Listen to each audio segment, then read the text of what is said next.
Da nisam dovoljno dobra. Mi smo u stvari pomalo i kopirali. Ne? Nikad nisam znao svirati gitaru toliko dobro da bi mogao skinuti u notu.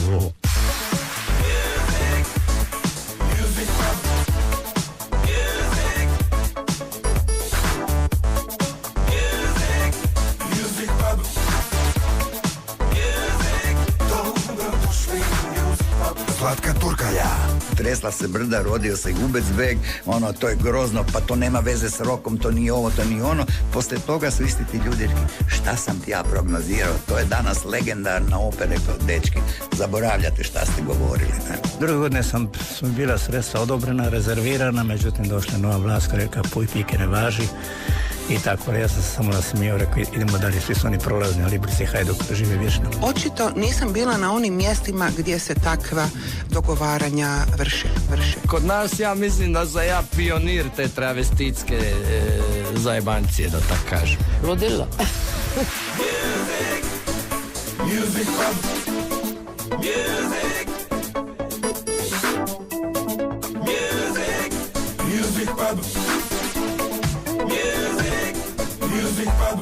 Kad ste inače u zgradu HRT-a, došli ste samo 3 puta? Došao sam 2 puta kod Turke, kako ga cijenim. Došao sam kad sam primio nagradu kao najizbježaniji pjevač svih vremena. I došao sam kod tebe jer je to živa emisija Stanković. Dobar dan, poštovani slušatelji. Današnji Music Pub tonski realiziraju Marijana Begović, Pavao Slabinac i Igor Koščec. Dobra pjesma i dobra interpretacija mogu nas na trenutak zaustaviti u radu, opustiti i izazvati osjećaj ugode. Na početku Music Puba imamo odličnu pjesmu, to je Kuća za ptice i odličnu izvedbu. Novu verziju ovog klasika snimila je Sabina Herman, Queen of Sabe.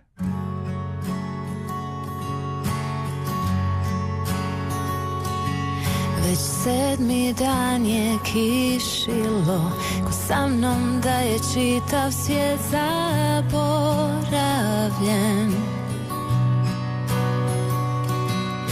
Al ti si se nasmiješio i nebo se nasmiješilo u isti tren. I život svoj si listao, zvijezde su svjetlucale u život moj. A onda si me ljubio ko ptice što su kucale na prozor tvoj. Ja slavim večeras dan ljubavi tvoje u kući za ptice, u kući za dvoje. Ja slavim večeras dan ljubavi tvoje u kući za ptice, u kući za dvoje. I dok ti pričam o nama, ti gledaš me i smiješiš se jer sve to znaš. I makar dani prolaze još, uvijek ptice dolaze na prozor naš. I život svoj si listao, zvijezde su svjetlucale u život moj. Onda si me ljubio ko ptice što su kucale na prozor tvoj. Ja slavim večeras dan ljubavi tvoje u kući za ptice, u kući kući za dvoje. Ja slavim večeras dan ljubavi tvoje. U kući za ptice, u kući za dvoje.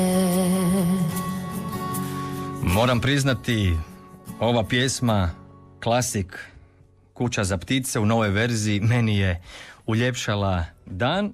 Sabina Herman, Queen of Sabe, čućemo je nešto malo kasnije u našem programu. Predstavit će nam i svoju novu pjesmu premjerno, to je Sama. A baš me zanima što na ovu verziju pjesme Kuća za ptice kaže mentor Jacques Houdek. Jacques, dobar dan. Dobar dan, Turki, pa kak si kaj, Turki? Ja sam dobro. A i ti, vidio sam te malo prije ovdje na hodniku. Pozorno sam, da, vidjeli smo se malo prije. Pozorno sam slušao, reći ću da mi se svidjelo upravo to što, baš sam komentirao sa Goranom, svojim klavitoristom, naravno, Kovačićem, jedan i jedini, one and only. To što zvuči recentno, teško je dobiti šansonu koja je tako kultna i tako velika i tako šansonjerska i tako nekako klasična. U jednom drugom uopće filmu odmah mi je onako zazvučalo interesantno i nekako novije, kao neka baš neko novo čitanje, interesantno. Kad si rekao novije da ti je zazvučalo, zapravo ovo je snimka za akciju Music Puba Zimzeleno a novo. Za 1-2 mjeseca imat ćemo na tržištu vinil LP ploču. Na toj LP ploči bit će... Šta ću ja snimiti za tu ploču? Bit će 6 dakle, pjesama, starih u novim verzijama, novih mladih izvođača, koji zaslužuju priliku, a na B strani ili dvostrukoj A strani bit će originali. Pa će tako biti... Tako će biti između ostalih i Gabi Novak sa pjesmom Kuća za ptice. Ja inače jako volim tu pjesmu, baš je posebno volim tu pjesmu, da. Znači sviđa ti se interpretacija? Da, vrlo interesantno. Da, i sam si rekao, zvuči kao da je nova. A samo je 73. A to je teško dobiti, znaš, jer teško se otet ono nekakvoj originalnoj izvedbi, pogotovo kad to pjeva neko kao Gabi Novak. Mislim, onda ti to toliko uđe u svaku poru da naprosto ne želiš kvariti nešto što je tako dobro. A ovo sad je stvarno donešeno na neki novi svjež način. To je naša želja zapravo, da nove generacije kada čuju verziju Queen of Sabe potraže i original, a bit će i na jednom mjestu. Tako da malo nekako podsjećamo... Pa vi u stvari djelujete edukativno. Da malo podsjećamo na stare, dobre pjesme koje zaslužuju danas biti aktualne, ali i da podsjetimo da je došla nova generacija glazbenika koja ima što za reći. A to smo vidjeli i u showu The Voice, po moje procjeni 5-6 izvođača. Budu li bili njegovani od strane autora i dobro vođeni, imat će sjajnu karijeru. O tome ćemo pričati zapravo danas najviše. Najavit ćemo tvoj nastup u Lisinskom, ali Žak, imate u studiju, a ne čuti, a vidjeli smo na fejsu da si upjevan. Bila bi grehota. Da, pa ajmo pokušati. Ne znam koliko sam upjevan, uvijek mi je nekako rano ovo vrijeme ručka, ali ja ću dati sve od sebe. Zaboravi na ručak. Samo mi je Goran da nemoj misliti na ručak. Misli na mikrofon, na intonaciju i hrabro. Da, i Goran mi je tu Kovačić i jedan pljesak tamo u režiji, molim za njega. Evo ja ću, Gorane. Hvala vam. Ne idi Gorane, ostani u studiju, a za početak nov čovjek.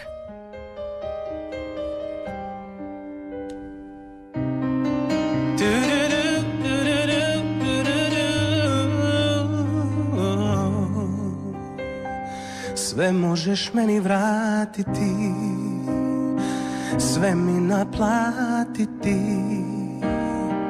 na tugu me osuditi, slobodno možeš to.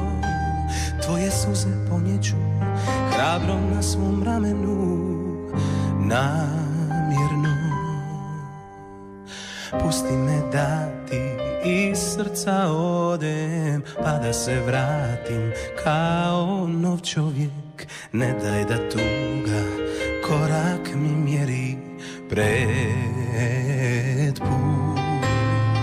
Slomi bar jedan osmijeh kroz zube, druge to rade i kada gube. Nikom ne reci da više ja ne živim tu.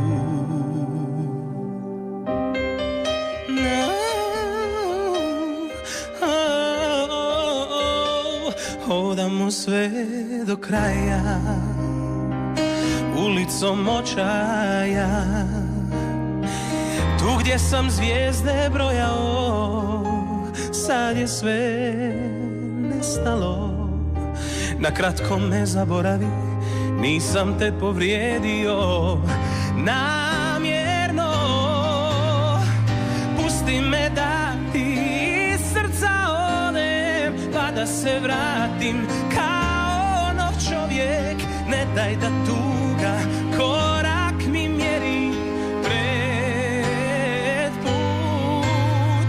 Slomi bar jedan osmijeh kroz zube, druge to rade i kada gube.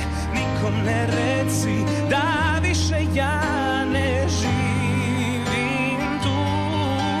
Nikome ni riječi da sam ljubav izdao.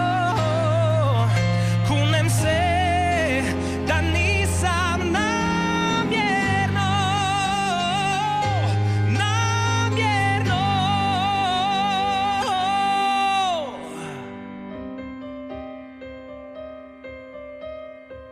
Pusti me da ti iz srca odem, pa da se vratim kao nov čovjek. Ne daj da tuga korak mi mjeri pred put. Pusti me da ti iz srca odem, pa da se vratim kao nov čovjek. Ne daj da tuga korak mi mjeri pred put. I slomi bar jedan osmijeh kroz zube, druge to rade i kada gube. Nikom ne reci da više ja ne živim tu.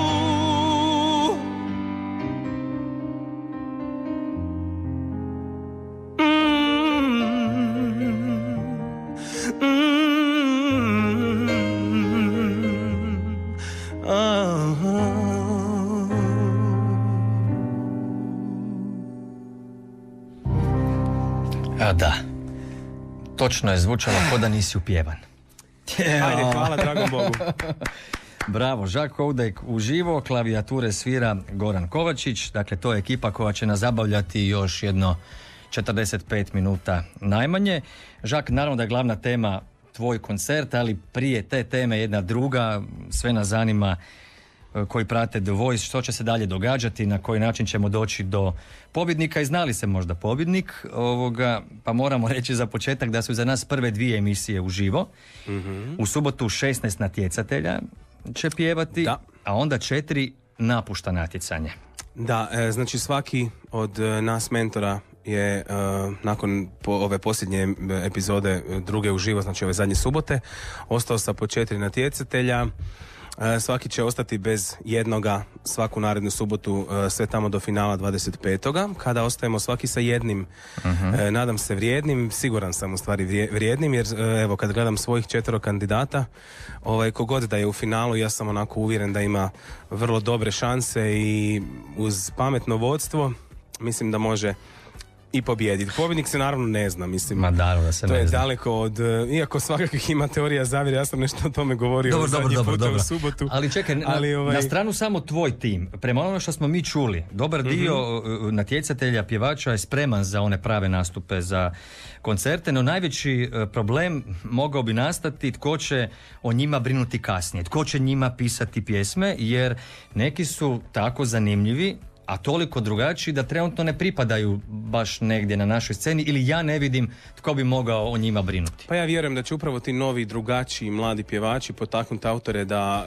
i oni drugačije možda neke nove pišu. Mlade autore, druge autore. Možda neke nove mlade autore, a vjerojatno i neke afirmirane autore koji će čuti i biti inspirirani nekim novim mladim ljudima. I ja sam, kad sam ostvario neke od suradnji sa autorima koji su bili renomirani u vrijeme kad sam ja sanjao o pjevanju. Na primjer, sjećam se da sam uvijek sanjao, Bože, kad bi meni, na primjer, napisao pjesmu Ante Pecutić, što je meni bilo san, stvarno. I on je upravo jedan od ljudi koji mi je rekao, gle, ti si meni dao takvu inspiraciju, ja ću ti sad napraviti takvu pjesmu, nemaš pojma. I dogodilo se to, doduše trebalo mu je par godina da ga ta inspiracija pukne. Tako da ja vjerujem da će i ovi autori koji su etablirani, koji ima ih dobar dio koji prate i trendove i šta ja znam, ali uvijek sve ovisi o izvođaču. Ima toliko tih talentiranih mladih ljudi u Voice-u da sam ja oduševljen.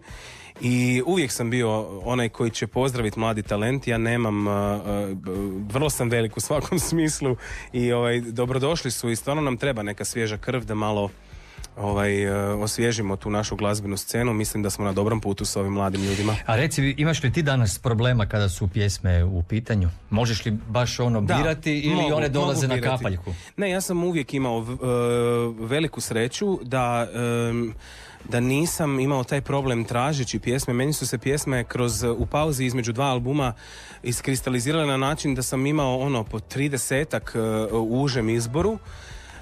Vodio sam se uvijek srcem, nisam išao uvijek, ova će biti hit, ova neće, ovu ćemo izbaciti zato što nema potencijala da bi se zavrtila. Ne, ja sam uvijek birao sa srcem, pa ako se potrefilo da je i hit, super, jel?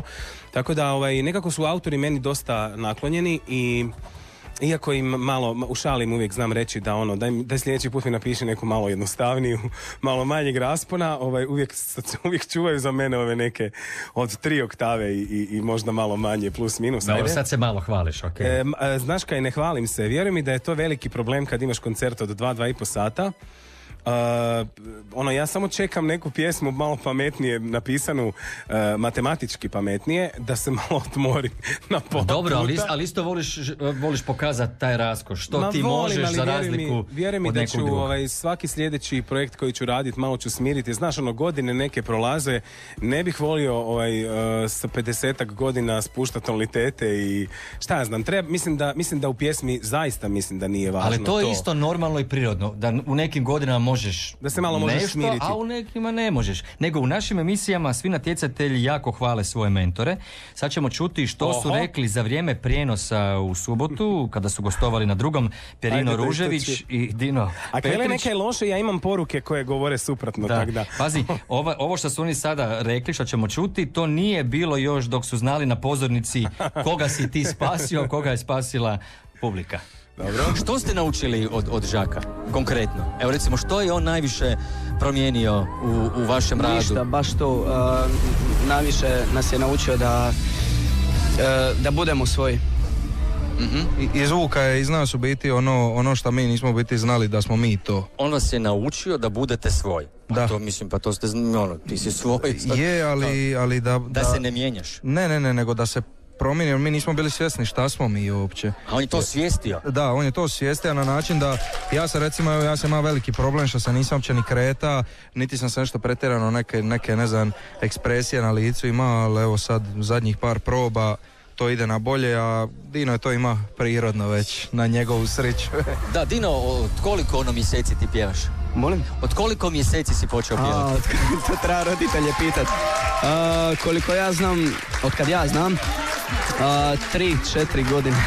A kad sam propjevao, ne znam, to stvarno roditelje treba pitati. Kad si zavolio toliko Žaka? Vidio sam na YouTube, ima dosta tvojih snimaka, pjevaš njegove pjesme. Žak je davno dok sam još bio dijete. Znači prošle godine. Tako je. Šalim se, ne. Dok sam bio dijete još u vrtiću, čuo sam prvo njegovu pjesmu. Zauvijek tvoj je bila. I taj glas me jednostavno privukao i morao sam saznat ko je, kao što je izbacivao pjesme, tako sam ga zavolio i... Čekaj, ili onda bilo uzbuđenje veliko kad si došao u natjecanje The Voice i kad si mogao birati, kad si rekao žače, tu sam i idemo raditi? Naravno da je bilo. Je li bilo treme kakve onda, nervoze? Dakle, čovjek kojeg si slušao kao mali, pjevaš njegove pjesme i odjednom dolaziš i njemu si na par centimetara. To su sve profesionalci Da, bile lagane treme, ali pozitivne treme. Nisi zakočio, nisi mogao pustiti glas, ne? Evo, čuo si Žak, što su rekli Pierino. Evo, oni su tako slatki, to su tako mladi ljudi, znači 20 i 22 godine i presimpatična mi je ta njihova zbunjenost, osobito kod Dine, jer on je nevjerojatno težak, inače za izvući iz njega neku rečenicu, svaka ti čast. Mi smo puno radili na tome, na tim njegovim komunikacijskim, ali ti si dobro si iščupao iz njega. On je vrlo inače šutljiv, povučen. Pierino je malo možda iskusniji, ali dobro su sve rekli u stvari. Ja sam njima najviše usađivao cijelom timu, svih 12 kandidata mojih je opetovano slušalo da drže kičmu nekako čvrsto, da ona mora biti savitljiva, ali da moraju biti svoji, ostati svoji, znači ne posustati nekakvim pritiscima, jer kad si tako mlad pa i nakon Voice-a, ako ih snađe nekakva dobra ponuda, nadam se dobra za njih, producentska, izdavačka, da, znači ljudi iz posla, mlade izvođače vole mijenjati.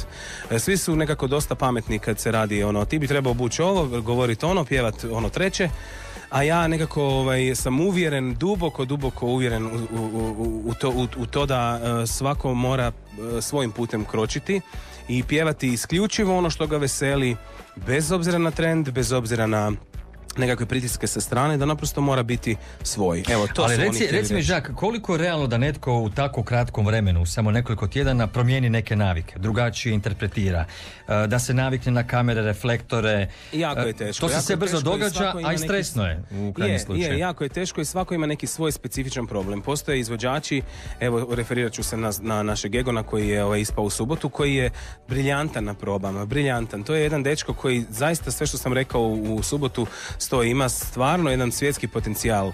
Znači, prije svega ima nenadmašno dobar engleski, ima i neke puste nagrade iz tog istog engleskog, piše na engleskom, svira gitaru, pjeva sjajno i vrlo je upečatljiv, vrlo je poseban, drugačiji. Međutim, ja nisam mogao ga pustiti u subotu, na primjer, jer su naprosto ova dvojica bila jača u tom nastupu. Trenutačno mi ne bi bilo fair od mene da sam žrtvovao njih koji su više grizli i bolje dali. Šta se dogodilo s Egonom? Egon je jedan od onih izvođača kojega naprosto trema pojede. Vrlo slična se stvar dogodila i sa Melanie i to mi je krivo, ali evo, to smo ispravili u jednoj mjeri. Međutim, tu je potrebno puno više iskustva. O tvojim ćemo odlukama zapravo nešto malo kasnije. A kad si Egona spomenuo, da, i on je gostovao također kod nas u emisiji Uživo, bio je dosta zamišljen prije nastupa. Da, to me ne čudi. Da, bio toliko miran da stvarno se vidjelo da ima tremu, ali evo što je on rekao baš o tome što smo pričali, koliko je moguće u kratkom vremenu baš dobiti sigurnost i reći, sad ću ja to napraviti. Ajde da čujemo. Uvijek postoje neke sumnje, ali što dalje idem, to sam sigurniji, mada mislim nikad ne znaš šta se može desiti. Možda poslije ovoga više nikad ne zapjevam, nikad ne znaš, ali nadam se da neće biti tako. Koga bi volio od autora da ti priđe, da ti ponudi suradnju? Ajoj. Čiji ti se rukopis sviđa? Rukopis? Koji autor ti je dobar kod nas? Kod nas? Pa da. Pa ne slušam baš domaće, nisam baš upućen. Nego šta ćeš odmah? Nisam baš upućen. Iz Slavonskog Broda ćeš gdje, u London? Da, zapravo da. A evo, čuo si Žak. Pa to sam mu ja savjetovao, upravo ovaj grad, moj omiljeni grad, pored Zagreba, da, London, da. Ja u to iskreno vjerujem. Dobro, ti znaš kako se može dobiti viza najbrže? Ja znam jako puno toga i svi, rekao sam Egonu najiskrenije da svi oni kontakti koje sam ja ostvario, koji možda meni nisu pomogli, upalili, da? Ove možda baš upale za njega. A ja sam mislio da si mi rekao da te baš zaobiđe i da ide nekim drugim putem, ali Gle, jednom mentor, uvijek mentor, nemoj tako. Razgovaraš li kasnije s natjecateljima? Kako ne, Evo, čuli smo da je tu Egon bio poljuljan. Ja sam u nedjelju bio sa Egonom sat i pol vremena na jednoj kavici dugoj, jako je poljuljan, međutim vratit će se to samopouzdanje, to su svježi dojmovi. Svaki puta kad neko od mojih kandidata ispadne, meni je to vrlo teško i ja s njima provedem sljedeći dan. Ovi koji su prošli se vesele sa svojim obiteljima, prijateljima, a ja tješim ove koji nisu nažalost prošli. To je format showa i šta se tu može? Biti mentor u jednom ovakvom natjecanju velika je stvar, to je priznanje od cijele ekipe koja te angažirala i pozvala, a kao mentor, zašto imaš potrebu opravdavati svoje odluke? Nije li dovoljan komentar, iskreni argument onome što se te večeri čulo, vidjelo na pozornici. Zbog čega opravdanje? Nisam stekao dojam da sam se opravdavao u nijednom trenutku. Ja imam potrebu objasniti neke stvari jer ljudi, naravno da slušamo svi različitim ušima, različitim srcem, različitim svjetonazorom i emocijom. Međutim, jako je važno elaborirati, mislim da to uvijek nekako ostane u zraku. I to je ono što sam ja pokušao, uvjeren sam da sam uspio, jer baš sam bio začuđen kako sam bio britak i pomalo strog. Ali zvučalo je par puta kao opravdanje, jer tvoja odluka je tvoja odluka, ti si mentor. Ma naravno, svako od nas bira svoj tim i bira kandidate koji upravo nama po našem svjetonazoru, po našoj emociji odgovaraju. A to zato ja kažem, nije potrebno reći ja sam pošten. Pa da, svi znamo, zato jesi mentor. Zato si pozvan za tu ulogu. Dobro, mislim da sad nije uopće ni vrijeme ni mjesto da o tome raspravljamo. Ja sam rekao i svaki puta govorim ono što imam potrebu reći i komuniciram ono što smatram da je važno reći, jer ne znam kako ostali kolege, ali ja doista komuniciram s ljudima na društvenim mrežama, doista uvažavam njihovo mišljenje i recimo sad konkretno kada smo u fazi da nam publika pomaže, to mi toliko olakšava posao i u stvari se potvrđuju sve one moje procjene. A konkretno evo u slučaju Dina je bilo takvih suludih pokušaja opstruiranja toga što on posjeduje, a to je nekakav zaista lijepi dar, jel? Sad se to demantiralo samom publiku, jer publika nije blesava ni luda, publika čuje, publika osjeća. Tako da meni je važno reći te neke stvari, jer ja doista živim s tom djecom, doista sam prisutan na svakoj probi i doista suosjećam s njima i sa njihovim sudbinama i volio bi da naprave nešto iz sebe, jer puno ih, ja čak ne bih rekao 5-6, ja bih rekao jedno 10 da ih barem ima visoko vrijednih i potencijalnih velikih pjevača i interesantnih izvođača.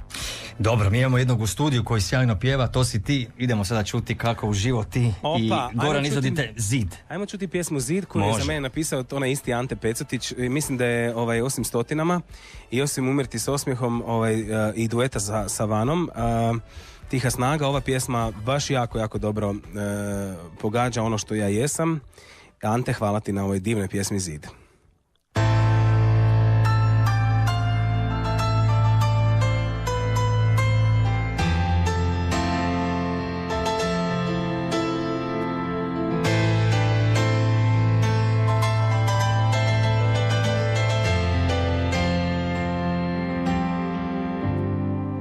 Ko vjetrovi lađu kad slome, baš tako su drugi slomili nas, al više ne pričam o tome. Držim se mraka, tu mi je spas, jer moja sreća se bijeli ko biser i ostavlja trag kao plijen. Sa strahom u grudima prate ju zvijeri, al nije u zvijerima vrag tako crn kao u ljudima. I sada znaš kada drugi ti zavide i krene laž kao voda što navire, tisuće snova ti razbije negdje ohrid. To visok podigne zid pred tobom. Oh, oh, oh, oh, oh. Mjesec je svjetlo na vodi, duši u bijegu jedina luč, ma kud baš se najljepša rodi. Tamo gdje želju bacam pod ključ, moja sreća se bijeli ko biser i ostavlja trag. I kao plijen sa strahom u grudima prate ju zvijeri, al nije u zvijerima vrag tako crn kao u ljudima. Sada znaš kada drugi ti zavide i krene laž kao voda što navire, tisuće snova ti razbije negdje ohrid. To visok podigne zid, oh, i sada znaš kada drugi ti zavide i krene laž kao voda što navire, tisuće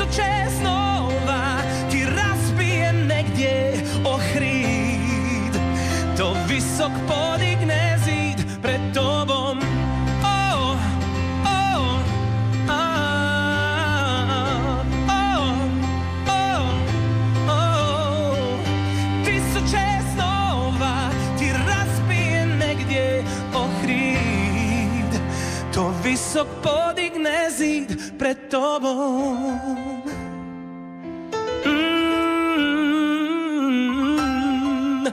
To visok podigne zid pred tobom.